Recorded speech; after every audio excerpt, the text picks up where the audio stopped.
preacher. But I gotta get to my black job. Hello and welcome back to Inside the Daily Gist. How are you guys doing? On this channel, we talk about things going on in the news, things going on around the world or on the internet. If it's something we are interested in, we break it down here, then we chit chat about it. If it's something you might be interested in as well, please do not forget to subscribe at the end of that video. Yes, that was Jasmine Crooked. Y'all know when she comes, for sure, she comes out with love to speak the truth when it is necessary, and for sure to crack jokes when it's necessary as well. She was giving this speech at Martin Luther King breakfast, and I want us to take a listen to it because she threw in some, as usual, then we are going to finish our thought at the other side. Before I lose it, right? Because, we go through elections every 2 years. So you got to stay ready so you ain't got to get ready. So let me make sure that I don't miss anybody. I got to make sure I do this because otherwise that's another way to lose my black job real fast. And I'm gonna skip off just a little bit really quickly because the vice president is my everything. And I have been clear about this. The vice president ain't lose nothing. We lost. And we about to find out. So I just want to be clear about that.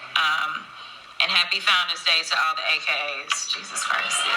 Let me get that out the way as well. Okay? Yeah, exactly. Y'all know what it is over here. I kept telling everybody on the campaign trail, I was like, now, y'all know I bleed crimson and cream, but I support the one wearing pink and green, okay? That was so real. But I'm so honored to be recognized alongside my fearless leader, Hakeem Jeffries, my sorors, and honored colleagues, Congresswoman Yvette Clarke, as well as Senator Angela Alsobrooks, Assistant AG Kristen Clark, the president of the Coalition of Black Trade Unionists, the Reverend Terrence Melvin, at this morning's Martin Luther King Day breakfast. I have to start by thanking your founder and a true civil rights champion, the incomparable, indefatigable, inexorable, and inimitatable Reverend Al Sharpton for leading this organization, safeguarding Dr. King's legacy and helping to carry on the movement he dedicated his life to.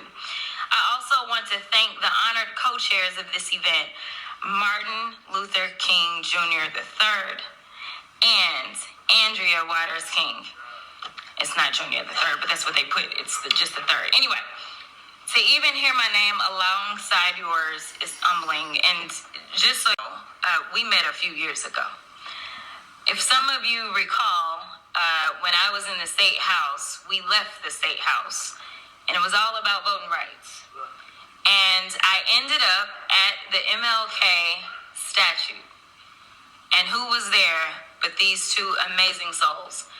Let me tell y'all, I had no idea that I was going anywhere near Congress. I just knew that I had to do something because there were those that came before me that made a way for me. And so here it was. Now, I was doing all these interviews with Reverend Al, y'all. And if you run the tape, if y'all go run the tape back, he was constantly calling me senator. Now, I wasn't nobody's senator, but he had elevated me. And little did I know that elevation would come, but it would come in the form of me entering the U.S. House.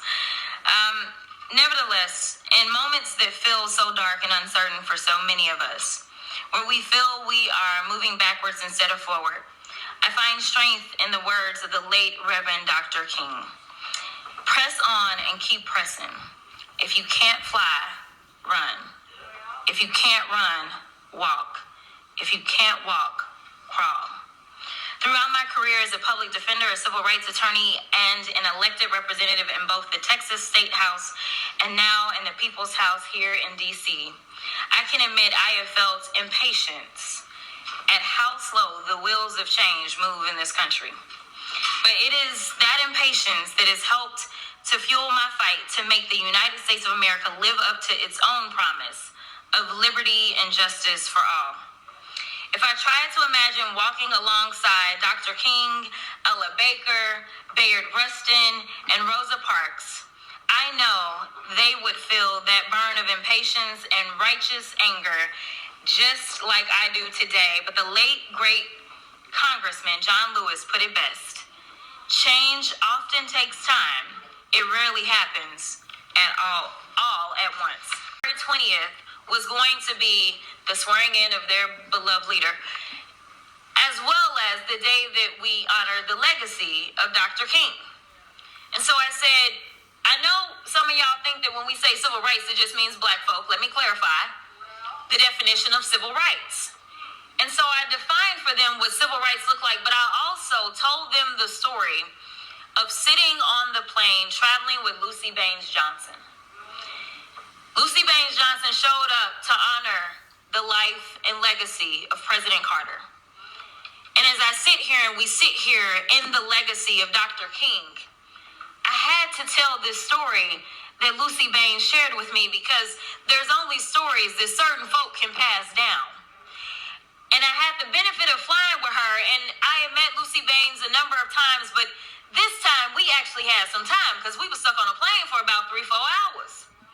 And so we sat next to one another because she came up to me and said, I gotta tell you, Congresswoman, my daughters love you, and it is the wildest thing for me to hear that the grandchildren of the late great, probably the last great president we had from Texas, but nevertheless, Lyndon Baines Johnson, for her to tell me the story of being an 18-year-old that was in the White House with her father at the time that he was going to be signing the Voting Rights Act into law.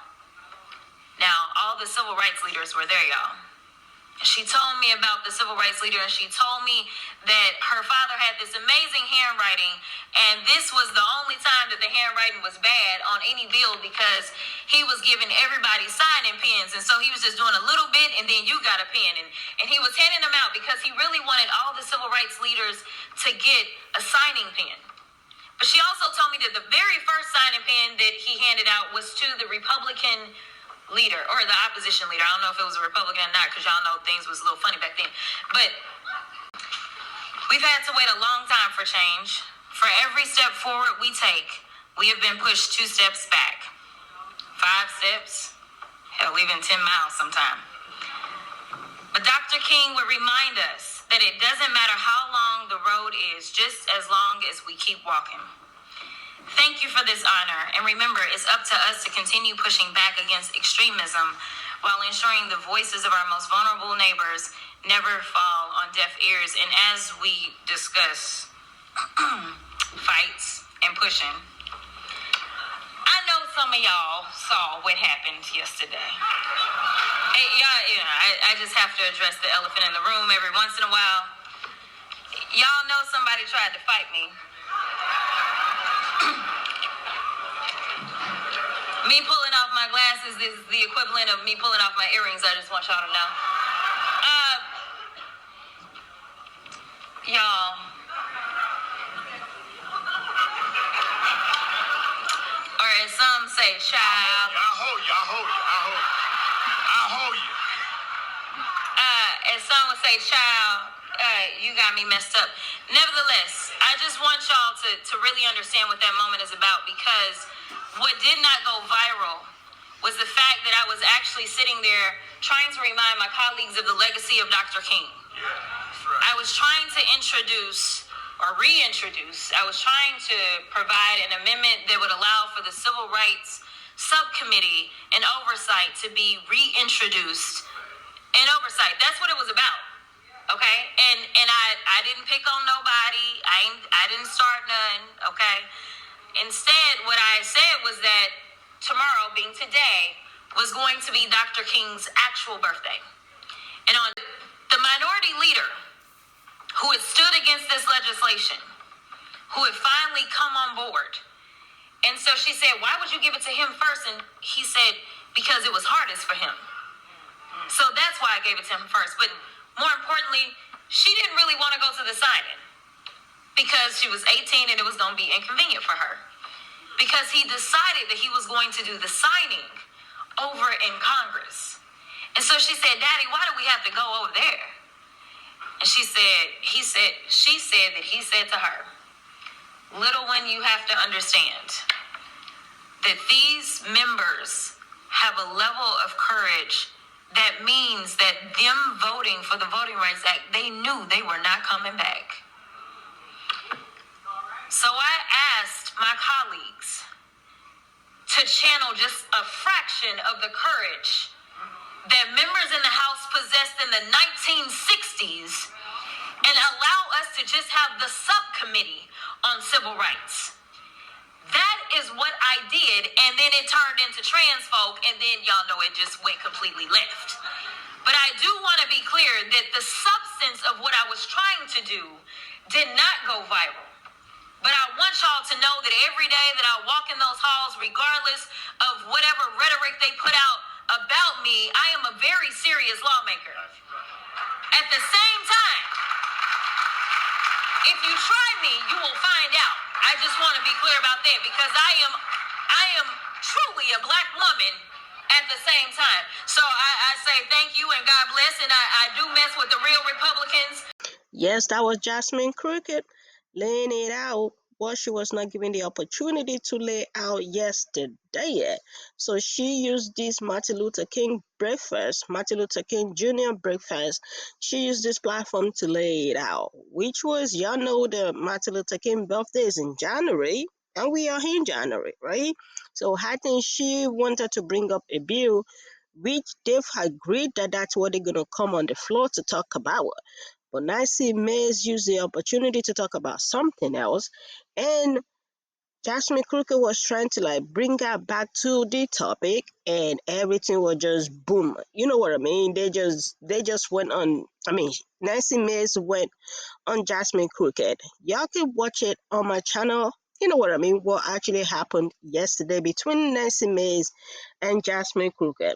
But I just love when our lawmakers, you know what I mean, when they're in the good mood, because the American peoples for sure send them there to make laws and pass bills that's going to put something in their pocket, not them getting, you know what I mean. Yes, let's continue the conversation down there in the comment section. As usual, please let's respect ourselves while we comment. When we get more updates, for sure we'll bring you guys up to date with it. Please don't forget to subscribe if you haven't already. And thanks to my return subscribers. Bye for now.